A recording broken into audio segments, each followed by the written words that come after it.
Hi, I'm Rose, and this is The Sovereign Soul, where I talk about sovereignty, reclaiming your soul freedom within this life and this body, and outside of this life and outside of this body and this physical experience. Um, I am an intuitive energy healer and have been for the last 9 years. I communicate directly with the person's soul, and in that, I can see the aspects of the places where we're stuck in the human condition, as well as where we can live beyond that. So, seeing the full potential of the soul, as well as the soul that is still living within the limitations of the ego and the ego program. And my clients will often ask specific questions, or perhaps specific patterns and themes will show up really regularly in the work that I do for them. And a common one is about surrender. And it's a difficult topic to nail down in a few minutes, um, especially because it's got varying layers and varying lessons that it will teach us as human beings along the way. But essentially, if we had to think of, the first thing that comes up when we think of surrender is like wave the white flag, and people think they're giving up. And that's not at all what it means in the spiritual sense, or from a personal development sense, or from a self mastery sense, or from the sense of being a free sovereign soul. And what it means is that whatever circumstance you are experiencing in your life, if you're sovereign, you would believe that you have chosen that experience, even if it doesn't make sense, even if you don't like it. In fact, even if you hate and loathe what you're experiencing, a sovereign soul will believe that they have chosen that experience. And if you are truly wanting to grow and develop, you will also believe that what you are experiencing is for your higher good. Your belief systems create your reality.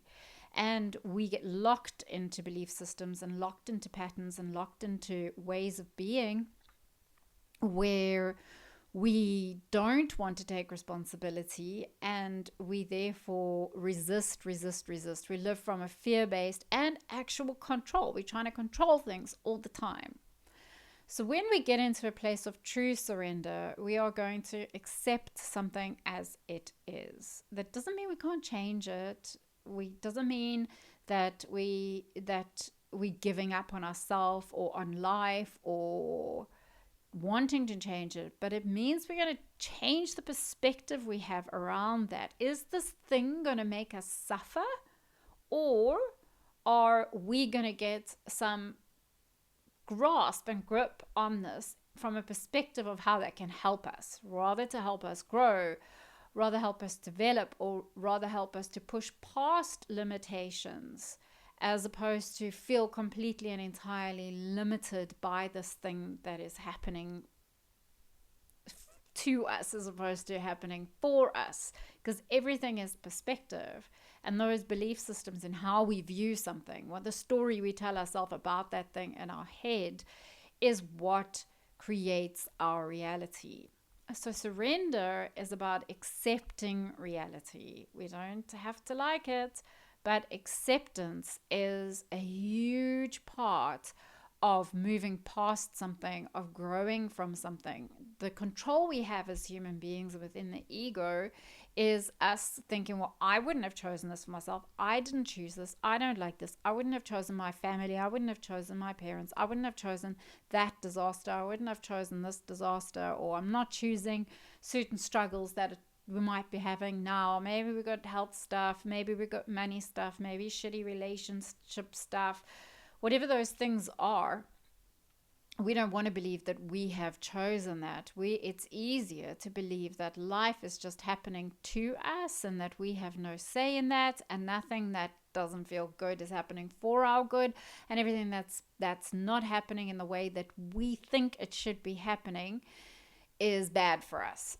that is what keeps us in a perpetuating cycle of repeating things, behavior, circumstances that keep giving us the same feelings inside ourselves. And sometimes it gets to a point of being overwhelming where you just think, wow, life is so hard and life never gets better and we're always challenged.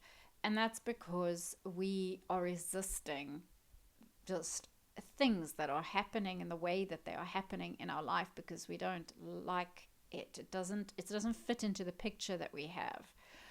So surrender is quite the opposite of all of that.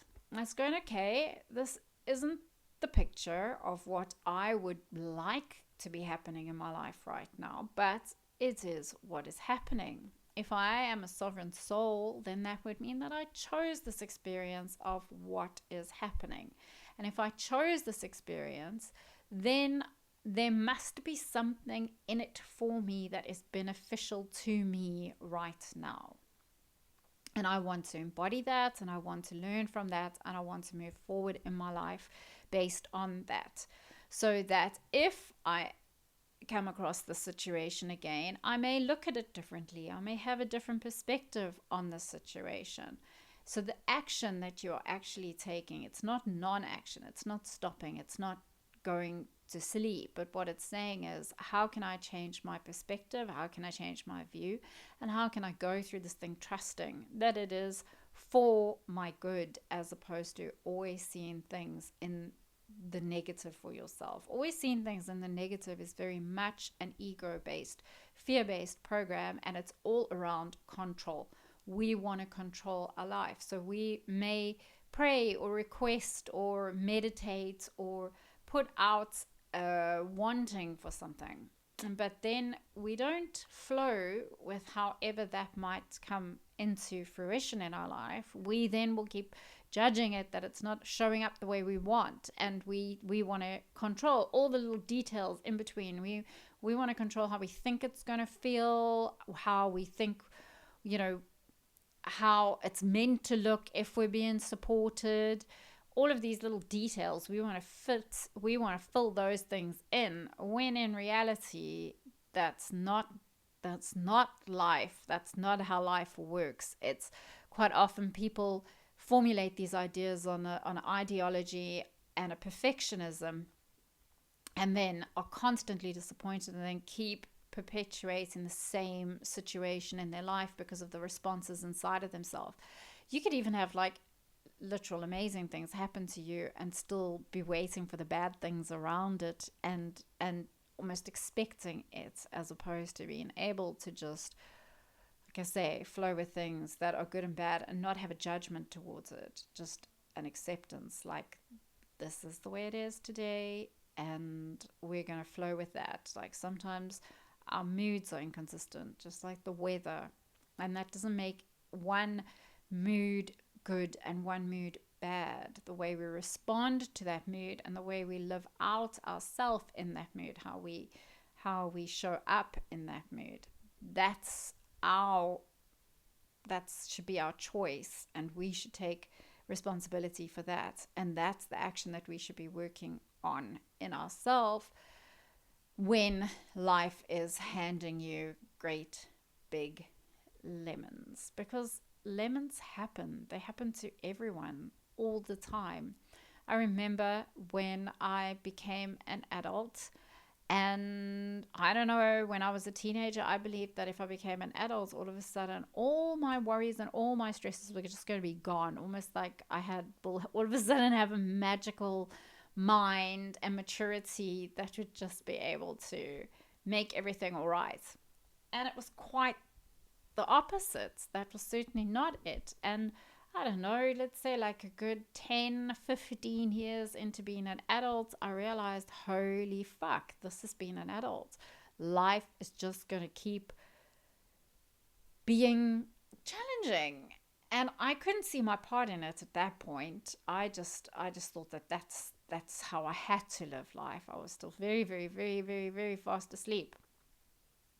And then it wasn't until I surrendered to these things and changed my perspective of these things that I stopped hitting my head against a wall and feeling so defeated by it, and was actually like able to make good progress in myself as a human being and in my own personal development when I was able to surrender rather than resist, and stop being a victim to it and rather trust it and allow it to teach me and flow with stuff, whether it be good or bad, and just let it take me where it was going to take me.